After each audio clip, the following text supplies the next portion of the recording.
जय हिंद प्यारे विद्यार्थियों। जी के लोकेश पांचाल यूट्यूब चैनल पर आपका स्वागत। तो अपन राजस्थान की कला संस्कृति में टॉपिक चल रहा था अपना राजस्थान के संत एवं संप्रदाय। राजस्थान के संत एवं संप्रदाय पिछली दो क्लासों में अपने उसके बारे में चर्चा की थी। तो संत एवं संप्रदाय, संत किसे कहा गया है? तो साधारण पुरुष जो अपने ज्ञान की वजह से पूजा जाता है वो संत कहलाता है, और वही क्या करता है, संत एवं संप्रदाय की स्थापना कर देता है। तो संतों ने दो प्रकार की भक्ति की, यानी कि भक्ति के कितने मार्ग बताए संतों ने? दो। कौन कौन से? एक तो सगुण भक्ति धारा और एक निर्गुण भक्ति धारा। तो अपने सगुण भक्ति धारा की परंपरा में अपन संतों के बारे में चर्चा कर रहे थे। तो सगुण भक्ति परंपरा में कौन कौन से संत पढ़े थे अपने? तो सबसे पहले रामानुजी संप्रदाय। तो रामानुजी संप्रदाय की प्रधान पीठ, रामानुजी संप्रदाय की प्रधान पीठ भारत के परिप्रेक्ष्य में देखा जाए तो ये अयोध्या उत्तर प्रदेश में, और इसकी स्थापना रामानुजाचार्य के द्वारा की जाती है। जबकि रामानुजी संप्रदाय की राजस्थान में प्रधान पीठ गलताजी का है, गलताजी जयपुर में, जिसके प्रवर्तक कौन थे? कृष्णदास पयहरी, ठीक है ना। उसके बाद में रामानंदी संप्रदाय पढ़ा था। रामानंदी संप्रदाय की प्रधान पीठ भारत के परिप्रेक्ष्य में कहाँ है? तो काशी बनारस उत्तर प्रदेश में हो जाएगा। इसकी रामानंदी संप्रदाय के प्रवर्तक थे रामानंद जी। रामानंदी संप्रदाय की राजस्थान में प्रधान पीठ रेवासा सीकर में, रेवासा सीकर में, इसके प्रवर्तक कौन थे? अग्रदास जी थे। उसके बाद में पढ़ा था हमने वल्लभ संप्रदाय। वल्लभ संप्रदाय की स्थापना करने वाले थे वल्लभाचार्य या विष्णु स्वामी के द्वारा इसकी स्थापना की जाती है। वल्लभ संप्रदाय की प्रधान पीठ नाथद्वारा राजसमंद में है। नाथद्वारा राजसमंद में, नाथद्वारा का प्राचीन नाम सिहाड़ मिलता है। नाथद्वारा का नाम प्राचीन नाम क्या मिलता है? सिहाड़। राज सिंह के द्वारा श्री नाथ जी की मूर्ति स्थापना करने के बाद इसका नाम क्या कर दिया गया था? नाथद्वारा कर दिया गया था, ठीक है ना। उसके बाद अपन जो राजस्थान में राजस्थान में वल्लभ संप्रदाय की अन्य पीठें कहाँ कहाँ स्थित है? तो एक तो हो जाएगी अपने विठल नाथ या नाथ द्वारा, ये कहाँ है? कांकरोली, ये अपने नाथ द्वारा राजसमंद में। उसके बाद में द्वारकाधीश, द्वारकाधीश कहाँ है? ये कांकरोली राजसमंद में। उसके बाद मदन मोहन जी और गोकुल चंद्र जी दोनों की दोनों पीठें कहाँ है? कामा भरतपुर में। उसके बाद में मथुराधीश, ये मंदिर कहाँ है? मथुराधीश यानी कि ये है अपने कोटा में।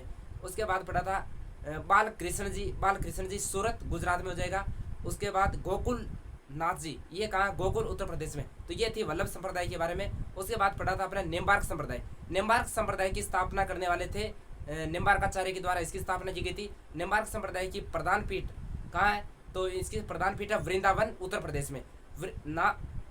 जो निम्बार्क संप्रदाय है इसके राजस्थान में प्रधान पीठ है सलेमाबाद रूपनगढ़ अजमेर में। कहाँ है? सलेमाबाद रूपनगढ़ अजमेर में इसकी प्रधान पीठ है। राजस्थान में निम्बार्क संप्रदाय के प्रवर्तक कौन थे? तो इसके प्रवर्तक हो जाएंगे अपने आचार्य परशुराम जी, ठीक है ना। यह राजस्थान का एकमात्र संप्रदाय है जिसमें राधा को श्री कृष्ण की पूजा मानकर पूजा की जाती है। यह राजस्थान का एकमात्र संप्रदाय जिसमें राधा को कृष्ण की क्या माने जाते हैं? परिणीता मानकर पूजा की जाती है। अभिवादन वाक्य है इसमें। अभिवादन क्या करते हैं? तो राधे राधे। अभिवादन क्या करते हैं? राधे राधे। और इसका निम्बार्क संप्रदाय का मेला कब पड़ता है? तो भाद्रपद शुक्ल अष्टमी को मेला पड़ता है। उसके बाद में अपने नाथ संप्रदाय पढ़ा था। तो नाथ संप्रदाय की स्थापना की थी नाथ मुनि के द्वारा। नाथ मुनि के द्वारा इसकी स्थापना की जाती है। और नाथ संप्रदाय को आगे बढ़ाने वाले थे मत्स्येंद्र नाथ। मत्स्येंद्र नाथ के दो शिष्य हुए थे, गोरखनाथ और जालंधर नाथ। कौन हुए थे? गोरखनाथ और जालंधर नाथ। राजस्थान में नाथ संप्रदाय की दो शाखाएं हैं। कितनी शाखाएं? दो शाखाएं। तो एक तो हो जाएगी माननाथी पंथ। माननाथी पंथ यानी कि माननाथी पंथ महामंदिर जोधपुर में। महामंदिर जोधपुर का निर्माण मान सिंह राठौड़ के द्वारा करवाया जाता है 1872 में। और इसके प्रवर्तक माने जाते हैं आयस देवनाथ। कौन माने जाते हैं? आयस देवनाथ, ठीक है ना। और यह राजस्थान में नाथ संप्रदाय का सबसे बड़ा मंदिर है। उसके बाद में एक दूसरी शाखा अपने बैरागी पंथ। बैराग पंथ ये कहाँ है? राता डूंगा पुष्कर के पास जो अजमेर में है। इसके प्रवर्तक माने जाते हैं अपने भरथरी। कौन माने जाते हैं? भरथरी। और नाथ संप्रदाय का अन्य मंदिर है सिरे जालोर में, जिसके प्रवर्तक होते जालंधर नाथ की तपोभूमि भी है वहाँ पे। कहाँ पे? सिरे मंदिर जालोर में, ठीक है ना। उसके बाद में अपने पढ़ा था निष्कलंकी संप्रदाय। निष्कलंकी संप्रदाय यानी कि निष्कलंकी संप्रदाय की प्रधान पीठ कहाँ है? तो इसकी प्रधान पीठ हो जाएगी साबला गांव डूंगरपुर में। और इसके प्रवर्तक कौन थे? संत मावजी महाराज इसके प्रवर्तक थे। संत मावजी महाराज के बारे में अपने चर्चा की थी। संत मावजी महाराज के द्वारा बेणेश्वर मंदिर की स्थापना की जाती है, जो कहाँ है? साबला गांव डूंगरपुर में। और साबला गांव डूंगरपुर में ही विश्व का एकमात्र मतलब यहाँ एकमात्र ऐसा शिवखंड जिसकी खंडित प्रतिमा की पूजा की जाती है, ठीक है ना। उसके बाद में आदिवासियों का कुंभ कहा जाता है। बेणेश्वर धाम को आदिवासियों का कुंभ कहा जाता है। उसके बाद में अपने कौन सा पाशुपतिया लकुलिश संप्रदाय। पाशुपतिया लकुलिश संप्रदाय इसकी प्रधान पीठ कहाँ है? इसकी प्रधान पीठ हो जाएगी कैलाशपुरी उदयपुर में। कैलाशपुरी उदयपुर में, जहाँ पर किसका? एकलिंग जी का मंदिर बना हुआ है। किसका मंदिर बना हुआ है? एकलिंग जी का मंदिर बना हुआ है। उसके बाद में पढ़ा था अपने गौड़ीय संप्रदाय। तो गौड़ीय संप्रदाय की स्थापना करने वाले यानी कि प्रवर्तक थे कि गौरा चैतन्य महाप्रभु या गौरांग महाप्रभु, ठीक है ना। इसकी प्रधान पीठ अपने कहाँ है, इसकी प्रधान पीठ हो जाएगी अपने तो गौड़ीय संप्रदाय की प्रधान पीठ अपने कहाँ, गोविंद देव जी मंदिर जयपुर में हो जाएगी। कहाँ हो जाएगी, गोविंद देव जी मंदिर जयपुर में गौड़ीय संप्रदाय की प्रधान पीठ हो जाएगी। यहाँ श्री कृष्ण के मुख की पूजा की जाती है। किसकी पूजा की जाती है, मुख की पूजा की जाती है। गौड़ीय संप्रदाय की अन्य पीठें जैसे एक तो हो जाएगी गोपीनाथ जी, ये अपने जयपुर में स्थित है, पुरानी बस्ती जयपुर में स्थित है। यहाँ श्री कृष्ण के वक्ष की पूजा की जाती है यानी कि छाती की पूजा की जाती है। उसके बाद में एक अन्य हो जाएगी अपने जैसे मदन मोहन जी, ये कहाँ है, करौली में। वो अपने वल्लभ संप्रदाय के मदन मोहन जी का मंदिर कहाँ था, कामा भरतपुर में। जबकि गौड़ीय संप्रदाय के मदन मोहन जी की प्रधान पीठ कहाँ है, करौली में। तो यहाँ श्री कृष्ण के चरणों की पूजा की जाती है। उसके बाद में एक चरणदासी संप्रदाय पढ़ा था, इसके प्रवर्तक हो जाएंगे अपने चरणदास जी। कौन हो जाएंगे, चरणदास जी के द्वारा चरणदासी संप्रदाय की स्थापना की जाती है। चरणदासी संप्रदाय की प्रधान पीठ कहाँ है, तो दिल्ली में। कहाँ हो जाएगी, दिल्ली में। चरणदास जी के जीवन के बारे में कुछ अपन चर्चा की थी। तो उसके बाद में चरणदास जी के बाद में अगर आगे पढ़ेंगे अपन मीराबाई। कौन सा संत पढ़ेंगे आज, मीराबाई के बारे में चर्चा करेंगे, तो बने रहिए मेरे साथ। तो मीराबाई के जीवन से संबंधित अपन चर्चा करेंगे। तो मीराबाई का सबसे पहले देखेंगे जन्म, यानी कि मीराबाई का जन्म हुआ था 1498 ईस्वी में। कब हुआ था, 1498 ईस्वी में कुड़की नागौर में हुआ था। कहाँ हुआ था, कुड़की गाँव नागौर में हुआ था, ठीक है ना। कुड़की नागौर में इनका जन्म हुआ था। मीराबाई का जन्म कब हुआ था, 1498 कुड़की नागौर में इनका जन्म हुआ था। और इनके पिता की मैं बात करूँ, यानी कि मीराबाई के पिता का नाम हो जाएगा रतन सिंह। क्या नाम हो जाएगा, रतन सिंह इनके पिता का नाम हो जाएगा। और इनकी माता का नाम कुसुम कंवर था। इनकी माता का नाम क्या था, कुसुम कंवर। यानी कि मीराबाई का जन्म 1498 कुड़की गांव नागौर में हुआ था। और इनके पिता रतन सिंह थे। इनके पिता का नाम क्या था, रतन सिंह। और इनकी माता का नाम क्या था, कुसुम। और इनके दादा का नाम हो जाएगा राव दूधा। क्या हो जाएगा, राव दूधा इनके दादा का नाम हो जाएगा, राव दूधा, ठीक है ना। राव दूधा इनके दादा का नाम हो जाएगा। ऐसा माना जाता है कि इनके जन्म के कुछ यानी कि 7-8 दिन बाद में इनकी माता का देहांत हो जाता है। तब इन मीराबाई का लालन पालन कौन करते हैं, इनके दादा करते हैं। इनके दादा राव दूधा के द्वारा मीराबाई का लालन पालन किया जाता है। किसके द्वारा, मीराबाई का लालन पालन राव दूधा के द्वारा किया जाता है। राव दूधा कृष्ण भक्ति यानी कि चारभुजा नाथ जी के मंदिर में पूजा किया करते थे। तब मीराबाई भी इनके साथ ही जाया करती थी। मीराबाई किसके साथ जाया करती थी, राव दूधा के साथ ही जाया करते थे। तब एक किस्सा आता है, गांव में कोई बारात आई हुई थी। गांव में क्या आई हुई थी, बारात आई हुई थी। तब मेरा जिज्ञासा वश कहते कि इतनी सारी भीड़ क्यों इकट्ठी हो रही है, इतनी सारी भीड़ इकट्ठी क्यों हो रही है, जो ये एक घोड़े में बैठा हुआ है, जो ये कौन है। तब इनके दादा कहते हैं ये दुल्ला है, जो किसी का नाम लिया होगा वहाँ उससे शादी करने आया है। तब ये जिज्ञासा वश कहते हैं कि मेरा भी कोई दुल्ला होगा, मेरे साथ मेरा भी कोई दुल्ला होगा। तब उन्होंने क्या बताया, अब जिज्ञासा थी, छोटी बच्ची थी। तो इनके दादाजी ने जो कृष्ण यानी कि वो चारभुजा नाथ जी के मंदिर में थे, तब चारभुजा नाथ जी के मंदिर के यानी कि कृष्ण की मूर्ति की तरफ इशारा करते हुए कह दिया तेरे पति कौन है, ये है। तो मीराबाई ने ज़्यादा ही सीरियस में ले लिया था। और उन्होंने कहा, दादाजी से कहा क्या करना पड़ेगा मेरे को। तो उन्होंने कहा, दादाजी ने मीराबाई से कहा कुछ भी नहीं करना है, सुबह सवेरे स्नान करके श्री कृष्ण को भोग लगाना है, इनको भी स्नान वगैरह करवाना है, तो इनकी पूजा अर्चना करनी है।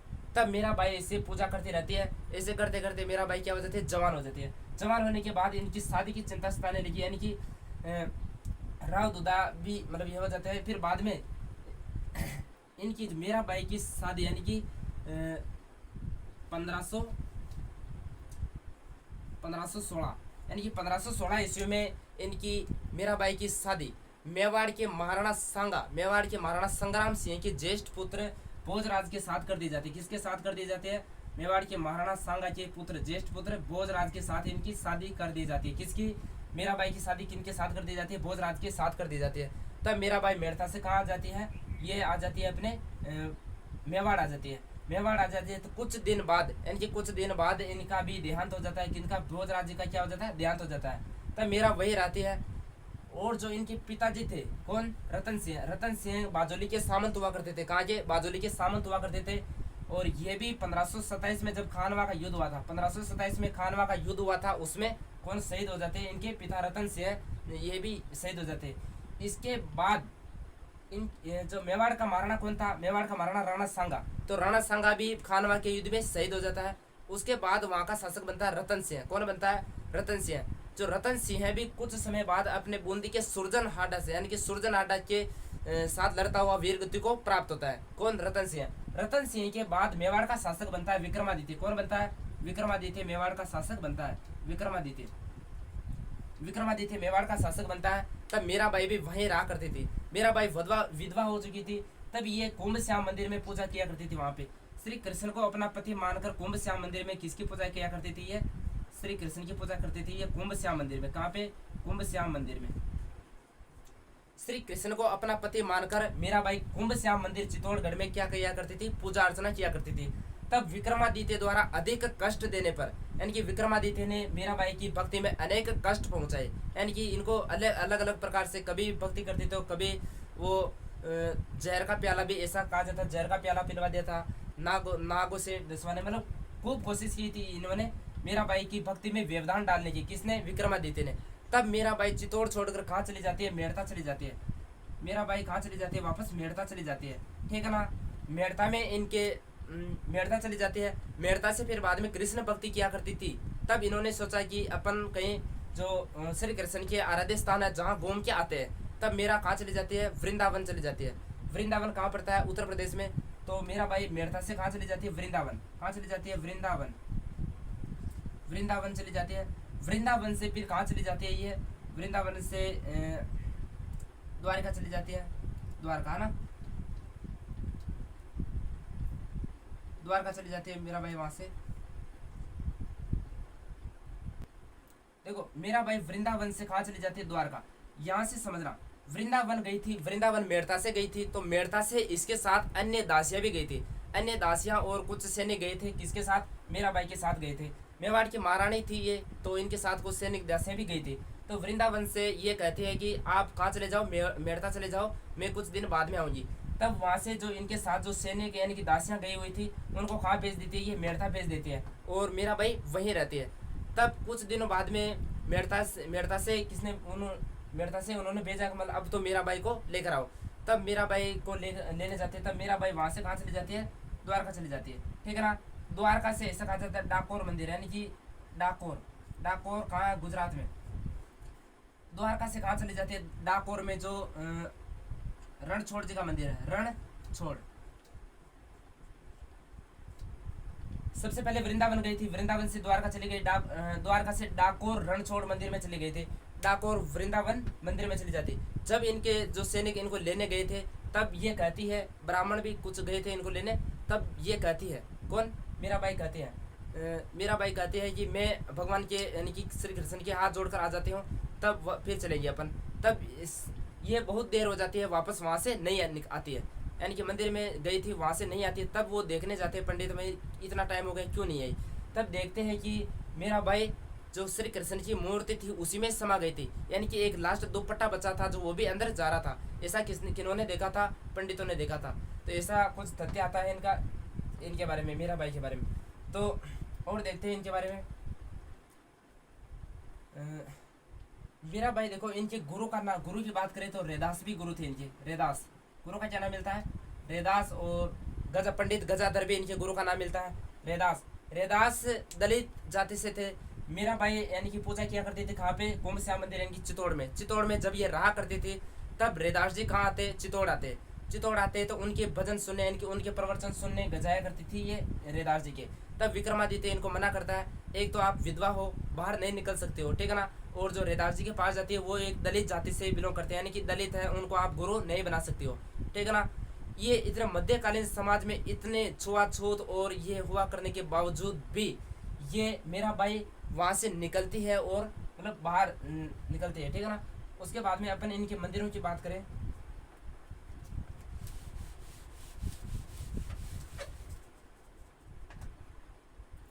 मीराबाई के मंदिरों की बात करें तो एक तो बना हुआ चार भुजा नाथ मंदिर। कहाँ बना हुआ? चार भुजा नाथ मंदिर। चार भुजा नाथ मंदिर ये मेड़ता नागौर में। कहाँ है? मेड़ता नागौर में।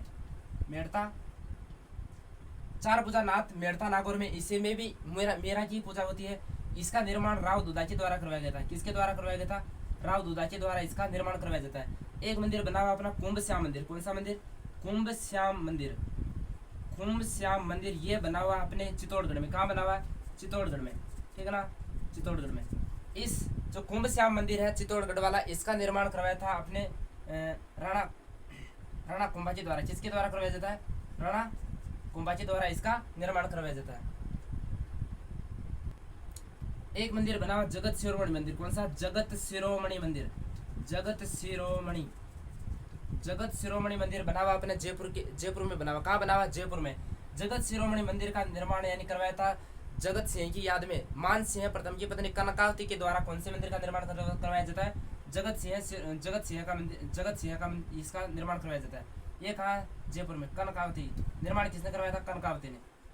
मान सिंह की पत्नी थी कनकावती।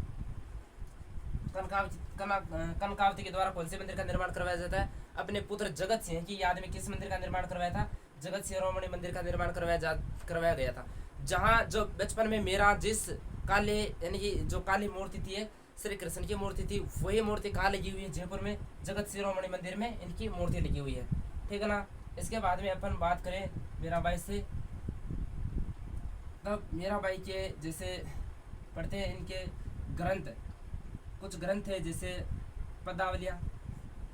मीराबाई ने क्या लिखी है? पदावलियाँ। तो पदावली हो जाएगा, एक हो जाएगा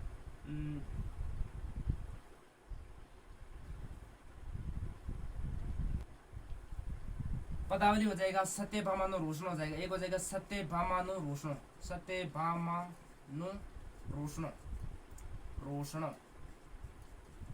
सत्यभामानु रोशनो हो जाएगा। एक हो जाएगा अपना गीत गोविंद, गीत गोविंद। ये मीराबाई के द्वारा कुछ पदावली लिखी गई थी। और मीराबाई में इतना ही था। ये मीराबाई में एक इम्पोर्टेंट याद रखना है, इन्हें राजस्थान की क्या कहा जाता है? राजस्थान की राधा कहा जाता है। मीराबाई को क्या कहा जाता है? राजस्थान की राधा। तो ये याद रखना है, मीराबाई को क्या कहा जाता है? राजस्थान की राधा कहा जाता है। इनके मीराबाई के बाद में मैं बात करता हूँ अपने एक संत हुई है कर्माबाई। क्या नाम मिलता है उनका? कर्माबाई। कर्माबाई जाट परिवार से थी कर्माबाई। ठीक है ना। कर्माबाई, कर्माबाई ये भी जाट की। इनका कर्माबाई का जन्म होता है कालवा गांव नागौर में। कहाँ होता है? कालवा गांव पड़ता है अपने नागौर में। कहाँ पड़ता है? कालवा गांव नागौर में इनका जन्म होता है। ठीक है ना। मीराबाई का इनका कर्माबाई का जन्म कहाँ होता है?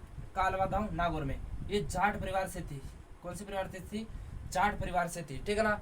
इन्होंने भगवान को हठ पूर्वक भोजन करवाया था। भगवान को चीजें भोजन करवाया था? हठ पूर्वक इन्होंने भगवान को भोजन करवाया था। हठ पूर्वक भगवान को भोजन करवाया था इन्होंने। ठीक है ना। किनको? श्री कृष्ण को इनको हठ पूर्वक भोजन करवाया था। और जो कर्माबाई थी इन्हें मारवाड़ की दूसरी मेरा कहा जाता है। मारवाड़ की क्या कहा जाता है इन्हें? मारवाड़ की दूसरी मेरा। मारवाड़ की क्या कहा जाता है? दूसरी मेरा कहा जाता है। ठीक है ना। दूसरी मेरा कहा जाता है। मारवाड़ की दूसरी मेरा कहा जाता है। ऐसा तथ्य आता है इनके दादा यानी कि कर्माबाई थी, इनके दादा भी किसकी पूजा किया करते थे? श्री कृष्ण की पूजा किया करते थे, भगवान की पूजा किया करते थे। तब कहीं बाहर जाना हुआ तब वो दादाजी इनके दादाजी कहाँ चले जाते? कहीं बाहर चले जाते। तब वो जो भगवान थे उनकी पूजा अर्चना की जिम्मेदारी किसको सौंप के चले जाते हैं? कर्माबाई को सौंप के चले जाते हैं। तो वो 4-5 दिन के लिए बाहर चले गए थे। तब उनकी पूजा अर्चना कौन करती थी? कर्माबाई। और उनको ऐसा भी कहकर गए थे भगवान को सबसे पहले भोजन इनको करवाना है, बाद में ही खाना है। तब ये बालक थी, छोटी अवस्था में थी, तब इतना समझती नहीं थी। तब ये क्या करते हैं भगवान के यानी कि उस समय क्या होता है खिचड़ा वगैरह, तो खिचड़ा बनाकर भगवान के पास ले जाती है।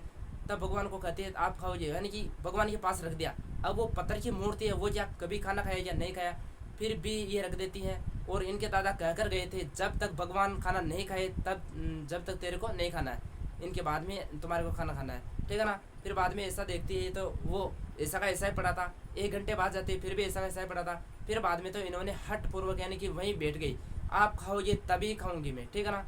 फिर बाद में नहीं खाती है। फिर बाद में खूब कोशिश की, यानी कि एक राजस्थान में प्रचलित अपना एक गीत भी चलता है कर्माबाई का, जिसे अपन देखें, थाली भर कर लाई खींचड़ो ऊपर घी की बाट की, जी मारा श्याम धनी जी माव बेटी जाट की, जी माव बेटी जाट की, बाब मारो गाँव गयो है ना जाने कद आवेलो, बाब मारो गाँव गयो है ना जाने कद आवेलो, बाबा के भरोसे सांवरा भूखो ही रह जावेलो, बाबा के भरोसे सांवरा भूखो ही रह जावे लो।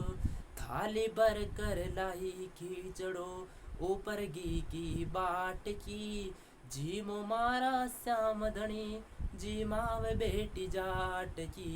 जी मावे बेटी जाट की। तो इस प्रकार से एक भजन आता है अपने कर्मा बाई के बारे में। तो अपन राजस्थान की मीरा के बारे में, जैसे राजस्थान की मीरा मीरा ही थी, ठीक है ना, उसे राजस्थान की क्या कहा जाता है, राधा कहा जाता है, ठीक है ना। मीरा बाई का बचपन का नाम पेमल लिख लेना, मीरा बाई का नाम है, मीरा बाई का बचपन का नाम क्या मिलता है, पेमल नाम मिलता है। तो मारवाड़ की दूसरी मीरा कौन हो जाएगी, अपने कर्मा बाई हो जाएगी, ठीक है ना।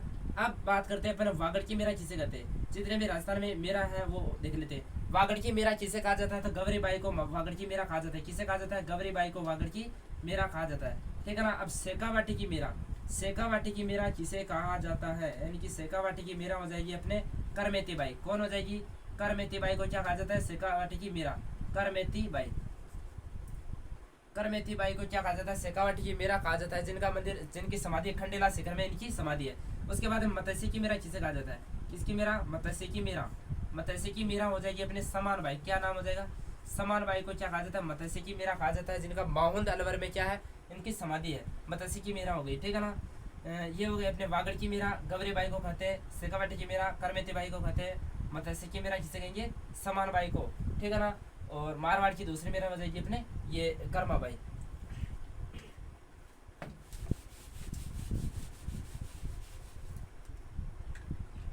तो दोस्तों अपन बात करें तो ये हो गए अपने मोटे मोटे तौर पर जो अपने सगुण भक्ति परंपरा पढ़ी थी, सगुण भक्ति धारा की ये संत हो जाते हैं। उसके बाद में अपने निर्गुण भक्ति की ओर रुख करते हैं। तो उसमें सबसे पहले पढ़ेंगे अपन जाम्बोजी महाराज, जाम्बोजी महाराज, ठीक है ना। जाम्बोजी, संत जाम्बोजी के बारे में पढ़ेंगे। संत जाम्बोजी के जीवन से संबंधित कुछ बातें कर लेते हैं। तो संत जाम्बोजी का जन्म होता 1451 ईस्वी में पिपासर नागौर में इनका जन्म होता है। संत जाम्बोजी का जन्म कहाँ हुआ था, पिपासर नागौर में इनका जन्म हुआ था। पिपासर नागौर में कब हुआ था इनका जन्म, 1451 ईस्वी में पिपासर नागौर में इनका जन्म हुआ था, ठीक है ना। जाम्बोजी के बारे में, तो जाम्बोजी के माता पिता के बारे में बात करें तो इनके पिता का नाम था लोहट जी पंवार। क्या नाम मिलता है, लोहट जी पंवार। लोहट जी पंवार यानी कि जाट जाति से थे पंवार, ठीक है ना। तो लोहट जी पंवार और माता का नाम मिलता है इनकी हंसाबाई। क्या नाम मिलता है, हंसाबाई। तो पिछली आरएस परीक्षा में प्रश्न आया था, लोहट जी पंवार व हंसाबाई किस संत के माता पिता थे।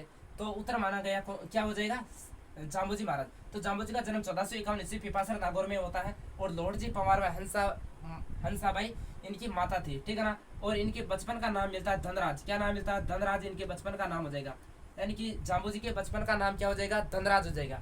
और इनके गुरु की मैं बात करूँ, यानी कि गुरु कौन थे, तो गुरु हो जाएंगे अपने गोरखनाथ। कौन हो जाएंगे, गोरखनाथ, गोरखनाथ।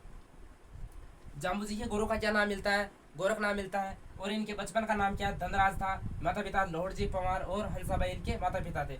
जन्म कहाँ हुआ था, 1451 पिपासर नागौर में इनका जन्म हुआ था, ठीक है ना। और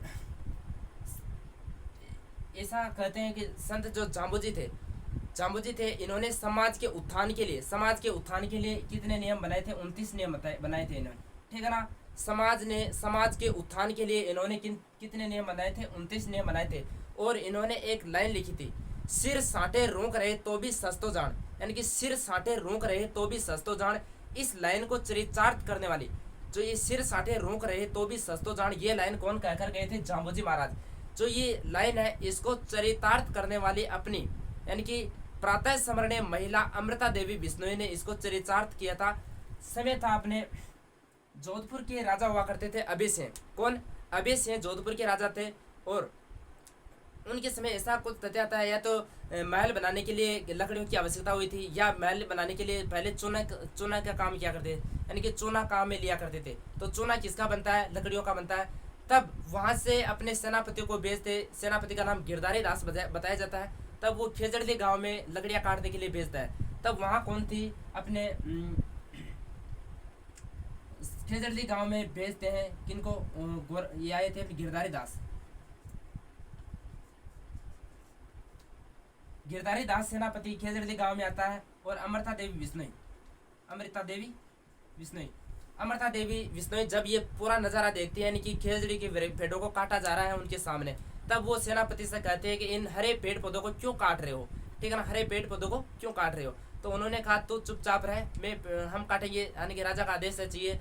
तो उन्होंने कहा, अमृता देवी बिश्नोई कहती है कि मारवाड़ में वैसे ही पर्यावरण यानी कि पेड़ों की कमी है, पेड़ कम हो जाएंगी तो बारिश कैसे होगी। तो इन्होंने मना किया, खूब मना किया, लेकिन वो नहीं माने। फिर बाद में कहा, उन्होंने कहा तो क्या करेगी, हम काट लेंगे। तो इन्होंने कर तो क्या ही सकती हूँ, लेकिन मेरी आंखों के सामने तो कम से कम इनको कटना नहीं देखना चाहती हूँ मैं। ये किसने कहा था, अमृता देवी बिश्नोई ने कहा था। फिर ये पेड़ों के लिपट जाती है। यही नहीं निपटती, अपनी जो 2 पुत्रियां थी वो और इनका पति रामोजी बिश्नोई, वो भी खेजड़ी के पेड़ों के लिपट जाता है। 1 नहीं 2 नहीं, ऐसे करते करते कितने लोगों ने अपना बलिदान दिया था, 363 लोगों ने अपना बलिदान दिया था खेजड़ों के चिपकर। यानी कि खेजड़ी घटना खेजड़ी ग्राम में हुई थी, तो 363 लोगों ने अपना बलिदान दिया था पेड़ पौधों को बचाने के लिए। ये सिर्फ जाम्बोजी ने जो एक लाइन कही थी, सिर साठे रोक रहे तो भी सस्तो जान, इस लाइन को चरितार्थ किया था इन्होंने। तो अपन जाम्बोजी के बारे में बात कर रहे थे, तो 1451 में इनका जन्म हो गया था। समाज के उत्थान के लिए इन्होंने 29 नियम बनाए थे। कितने नियम बनाए थे, 29 नियम बनाए थे। 1483 यानी कि 1483 में क्या करते हैं, ये वहां से क्या कर लेते हैं, संन्यास ले लेते हैं। 1483 में संत जाम्बोजी ने क्या कर लिया था, संन्यास ले लिया था, ठीक है ना। 1483 में संन्यास ले लिया था। फिर 1485 में धोक दोरा नामक स्थान जो बीकानेर में पड़ता है, 1485 में धोक दोरा नामक स्थान जो समराथल बीकानेर में पड़ता है, वहां विश्नोई संप्रदाय की स्थापना करते हैं। क्या करते हैं, विश्नोई संप्रदाय की स्थापना करते हैं। विश्नोई संप्रदाय की स्थापना की थी उन्होंने, कब की थी, 1485 में। 1485 में विश्नोई संप्रदाय की स्थापना की थी। कहाँ पे की थी, तो धोक दोरा नामक स्थान, धोक दोरा नामक स्थान जो समराथल बीकानेर में पड़ता है, वहां इन्होंने 1485 में विश्नोई संप्रदाय की स्थापना की थी, ठीक है ना। उसके बाद में देखिए अपन तो 1526 ईस्वी में लालासर बीकानेर में इनकी क्या हो जाती है, मृत्यु हो जाती है। लालासर कहाँ पड़ता है, बीकानेर में। यानी कि संत जाम्बोजी की मृत्यु 1526 में लालासर बीकानेर में हो जाती है, ठीक है ना। फिर मुकाम तालवा कहाँ पड़ता है, ये भी बीकानेर में पड़ता है। मुकाम तालवा पिछले 2nd ग्रेड में ये प्रश्न आया था, मुकाम तालवा कहाँ, यानी कि जाम्बोजी की समाधि कहाँ है, मुकाम तालवा, यानी कि यहाँ क्या है, इनकी समाधि बनी हुई है, ठीक है ना। मुकाम तालवा बीकानेर में इनकी समाधि है। कहाँ, मुकाम तालवा बीकानेर में इनकी समाधि हो जाएगी, ठीक है ना। इसी बारे में जाम्बोजी के बारे में अपन कुछ चर्चा करें। जैसे जाम्बोजी के समय ही अपने दिल्ली के सुल्तान हुआ करते थे सिकंदर लोदी। तो जाम्बोजी के कहने पर दिल्ली के सिकंदर लोदी ने गौ हत्या पर रोक लगाई थी। सिकंदर लोदी ने गौ हत्या पर रोक कब लगाई थी, सिकंदर लोदी ने जाम्बोजी के कहने पर सिकंदर लोदी ने क्या किए थे, गौ हत्या पर रोक लगा दी थी। गौ हत्या पर रोक लगाई थी, ठीक है ना। गौ हत्या पर रोक, यानी कि जाम्बोजी के कहने पर सिकंदर लोदी ने गौ हत्या पर रोक लगा दी थी, ठीक है ना। उसके बाद में जो जाम्बोजी थे, विश्नोई संप्रदाय में खेजड़ी वृक्ष, यानी कि विश्नोई संप्रदाय में खेजड़ी वृक्ष व हिरण को पवित्र माना जाता है, ठीक है ना। और जाम्बोजी के द्वारा कौन कौन से ग्रंथ लिखे गए, तो एक तो हो जाएगा अपना जम्बवाणी प्रमुख रचनाएं हैं किनकी, जाम्बोजी की रचनाएं। जम्बवाणी हो जाएगा, जम्बवाणी हो जाएगा। शब्दवाणी एक हो जाएगा, शब्दवाणी 2 वाणी हो गई, जम्बवाणी, शब्दवाणी। जम्ब संहिता एक हो जाएगा अपना, जम्ब संहिता भी जाम्बोजी का है। और एक हो जाएगा अपना जम्ब सागर और जम्ब गीता। जो ये जम्ब गीता जो ग्रंथ है इनका, इन्हें क्या कहा जाता है, 5वां वेद व 19वां पुराण कहा जाता है। किसे, जम्ब गीता को। तो जाम्बोजी के द्वारा प्रमुख रचनाएं जम्बवाणी हो गई, शब्दवाणी है, जम्ब संहिता, जम्ब सागर और जम्ब गीता को 5वां वेद व 19वां पुराण कहा जाता है। और जाम्बोजी के प्रमुख यानी कि दर्शनीय स्थल, राजस्थान में दर्शनीय स्थल कहाँ है, तो एक तो मुकाम तालवा बीकानेर में इनका स्थान हो जाएगा, लालासर बीकानेर में हो जाएगा, ठीक है ना। इसके बाद में भी जाम्बा, यानी कि जाम्बा ये कहाँ पड़ता है, जोधपुर में। रावणवास ये भी जोधपुर पड़ता है। रोटू नागौर में और पिपासर नागौर में, ये इनकी क्या हो जाएगी, आराध्य स्थान हो जाएंगे, ठीक है ना। इतनी बात अपन जाम्बोजी के बारे में कर चुके हैं। इसके बाद में अगला संत पढ़ते हैं अपन, जसनाथजी संप्रदाय। जसनाथ जी पढ़ते हैं, ठीक है ना। जसनाथ जी, अगला संत पढ़ेंगे अपन जसनाथ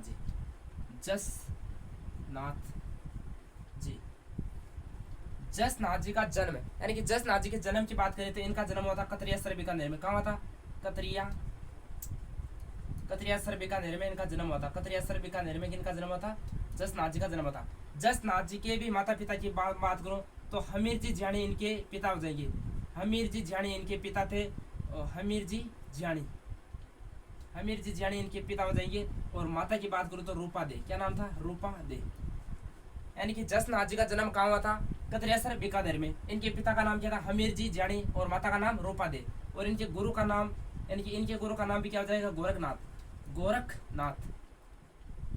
यानी कि जसनाथ जी के गुरु का क्या नाम मिलता है, गोरखनाथ इनके गुरु का नाम मिलता है। और इनके बचपन का नाम मिलता है जसवंत। यानी कि जसनाथ जी के बचपन का नाम क्या मिलता है, जसवंत इनके बचपन का नाम मिलता है, ठीक है ना। ये जो जसनाथ जी थे इनकी अविवाहित पत्नी थी कालल दे। क्या नाम मिलता है, पत्नी का नाम क्या मिलता है, पत्नी, यानी कि पत्नी कौन हो जाएगी, कालल दे। यानी कि इनकी सगाई हो चुकी थी इनके साथ, मतलब इनका विवाह नहीं हुआ था। अविवाहित पत्नी हो जाएगी कालल दे। इनका बचपन का नाम क्या मिलता है, जसवंत। गुरु का क्या नाम मिलता है, गोरखनाथ। और रूपा दे माता, और पिता कौन हो जाएगी, हमीर जी ज्याणी, ठीक है ना। कतरेसर बीकानेर में इनका जन्म हुआ था।